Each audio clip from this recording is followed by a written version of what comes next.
So here we are. This next segment is the last one. It's next steps and resources. So this is your wrap up. We're talking about encouragement, ownership, and ongoing support. So not only for your students, but also for you. So here's what we talked about today. Why spoken Latin helps students read better and retain more. How you can start with simple routines and making Latin comprehensible, ways to invite students to participate in spoken Latin without feeling pressured, how you can model courage and not perfection, what growth looks like, how to celebrate it, and how to assess it. So, what's next? Pick one thing to try. I have thrown so much at you today. And if you are new to this whole spoken Latin thing, it will feel like a lot. And I understand that. You don't have to do all of the things. Maybe pick one thing that really spoke to you and just try it out. One thing is enough. One thing is good place to start. Again, we're talking about you yourself growing. You don't have to necessarily understand fluency in spoken Latin right away to support your students. So we're talking about you growing along with your students, and that should be your measurement for yourself and for them. Okay, so what's one thing you can try?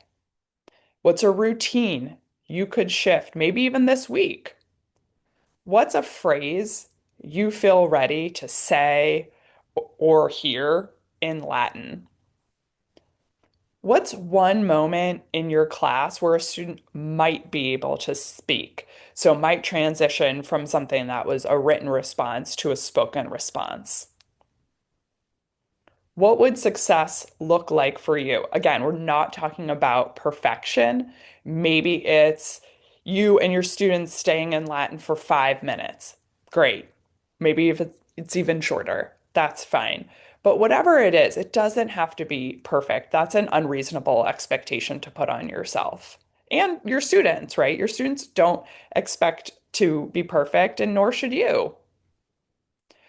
What's a tiny risk you're willing to take and model? For me, it was like the commitment to staying in Latin for a specific amount of time. It's really hard if you're not accustomed to it.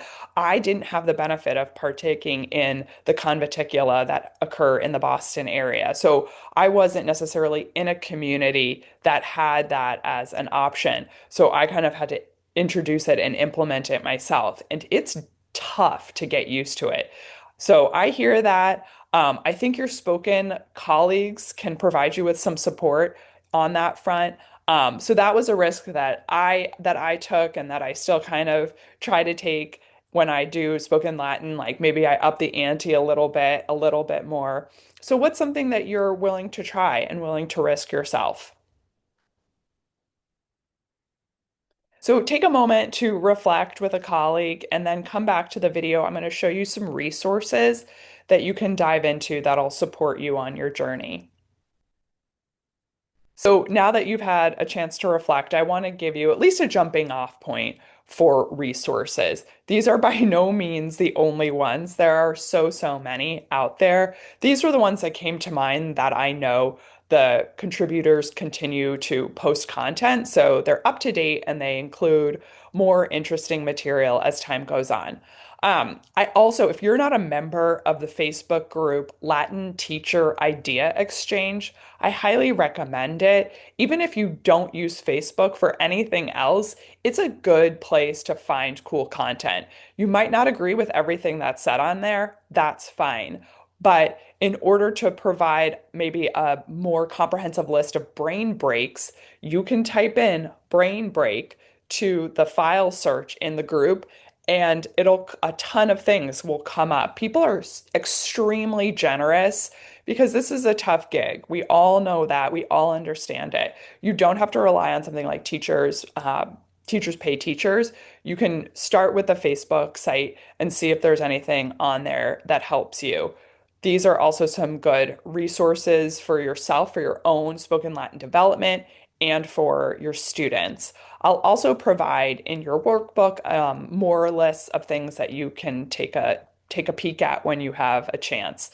So I know I've thrown a lot at you today. I really appreciate you sticking with it for the whole 90 minutes. I hope this hasn't been too overwhelming, but rather inspiring and encouraging. I don't want it to feel too overwhelming. I really do just hope that you try one thing from this to encourage you and your students to engage in spoken and active Latin methods. It's been a privilege.